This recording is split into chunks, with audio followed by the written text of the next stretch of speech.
danger. 3 Conrail freight locomotives were also heading north on this parallel track. They were moving at 60 miles an hour toward a switch point connecting the 2 northbound tracks. The Colonial was doing about 120 miles an hour, slightly over its speed limit, as it approached the Gunpowder River Switch about 20 miles north of Baltimore. Engineer Jerry Evans was making up for lost time, and he had every reason to believe that he had a clear track in front of him. But suddenly he saw the Conrail locomotives looming just in front of him on his track. He had only seconds to act, but it was too late. At first, it was just a complete silence. The outside of the cars were filled with, was covered with smoke, and you couldn't see out. You seen a big ball of fire, and the train was like jumping, and people were being thrown everywhere, and it was horrible. It was like the world was ending. Once we stopped, I tried to lift myself up, but my injured shoulder wouldn't let me. The lady sitting next to me started walking on me, and I thought, well, okay, I survived the impact, now I'm going to be trampled to death. Passengers were buried in the debris, but there was an eerie calm. There was no panic. The main concern at that point was simply getting off the train. I have 5 medic units and 3 helicopters at this time. We're using National Guard, we're using state police helicopters and ambulances. The best thing we can say now is that we do have multiple deaths. The final death toll was 16, including the Amtrak engineer. More than 170 others were injured, many of them trapped in the wreckage until rescue workers could reach them. It was a non-stop effort. The accident site was a scene of confusion, carnage, destruction. When the wreckage was cleared away and the facts began to emerge, the engineer of the Conrail locomotive faced serious criminal charges. His name is Ricky Gates, and he agreed to talk with 2020 and only with us about that day. What do you remember seeing as far as the wreckage, the people, the injured, and those coming out of the homes around here to help? Yeah, that was it. There was people pouring out of their houses. I was looking at the wreckage immediately. My thoughts was just assisting passengers and whoever I could. Many of them were, they were walking off the train. They seemed dazed or in shock. There were many more injured that were stuck in the trains. They weren't as quite as visible because they were still inside. What was going through your mind at that point?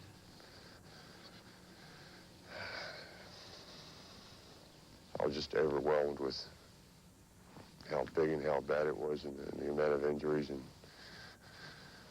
the whole situation, you know. Come on, everybody, move over. Over to the side. The situation that night was especially painful for the relatives of those aboard the Colonial. Many of them spent hours in the agony of uncertainty. I called all the hospitals and asked them if she was there, and she wasn't. And I kept calling back to the...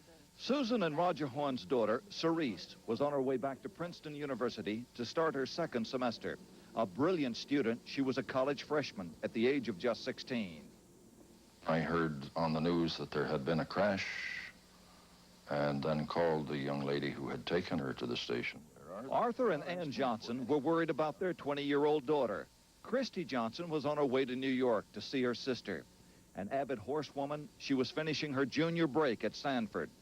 She was considering a career in medicine. The parents' vigil lasted all night and part of the next day. It was about 2 in the afternoon when we finally got the word. Christie, C-H-R-I-S-T-I-E, Johnson, J-O-H-N-S-O-N, 20 years old. The Johnsons' wait was over. So was the Horns. Both girls were dead. I just said, how could that be taken away? God wants those kind of people on this earth to make the earth a better place. But it didn't turn out that. Which, on that Sunday afternoon. Fact number 1, Ricky Gates ignored a warning signal, failing to slow down, and then went through a stop signal before his locomotives skidded into the path of the passenger train. This one was a stop signal. That the others would have told me to reduce to 30 miles per hour, prepared to stop at this signal. What speed were you going when you passed this point? At that point, I was still going 60.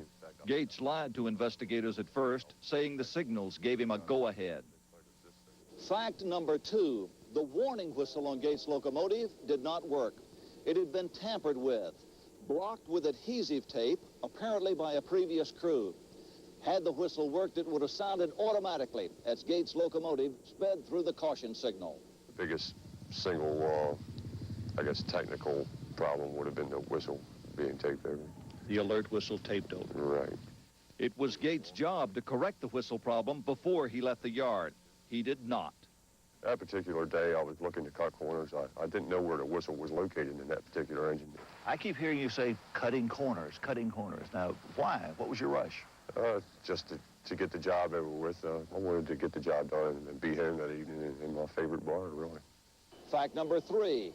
Gates and his brakeman were both smoking marijuana aboard their locomotive just before the collision. After we left the yard, when we were on Amtrak's main line headed up to this point, I took about 3 hits off. We were passing it back and forth. Were you a regular smoker of marijuana, something you'd used before? Yes, I had used it before. I suppose I would call myself a regular user. In terms of missing the warning lights, missing the pre-alerts, do you think the marijuana had any effect on you? No. Only to the point where it was a distraction to me on the engine, that we were passing it back and forth and conversing.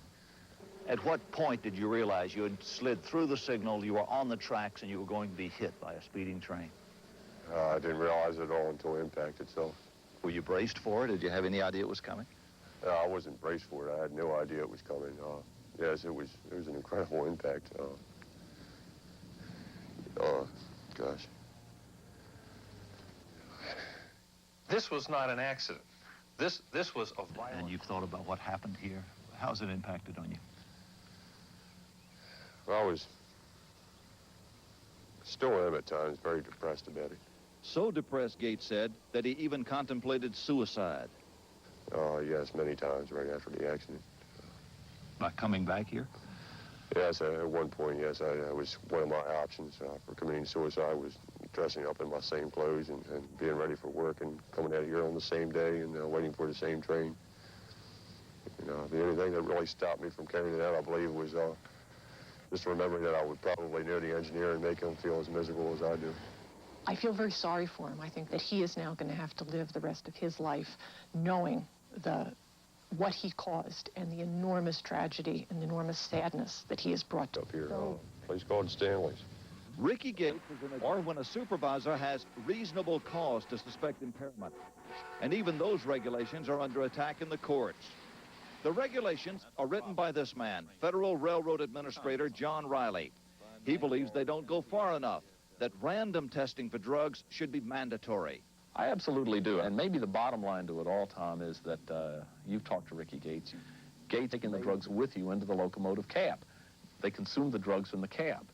And God knows you don't want to have a rule that forces people to consume drugs in the workplace. It was about 16 months ago that I stood on top of a crumpled piece of metal out on a freezing night at Chase, Maryland, and watched people die. I watched 2 people die right in front of my own eyes. They were innocent. I feel that the gifts that they were... You, in the railroad industry, it would apply to those men who are working locomotives and switches hands-on the major machinery. It would work on the basis of unannounced tests for drugs at any time someone is on duty. Now, supporters of random testing say that's the only way you can catch them, because otherwise people who are knowledgeable in drugs can get around them. Opponents of random testing say it violates civil rights, it assumes someone is guilty when we should assume that people are not using drugs. So that's the basic controversy. Do you think it'll be put in place? The Secretary of Transportation would like to see it. He is proposing an interim regulation until Congress has a chance to consider voting this in terms of a law as far as the railroad industry is concerned. Thank you.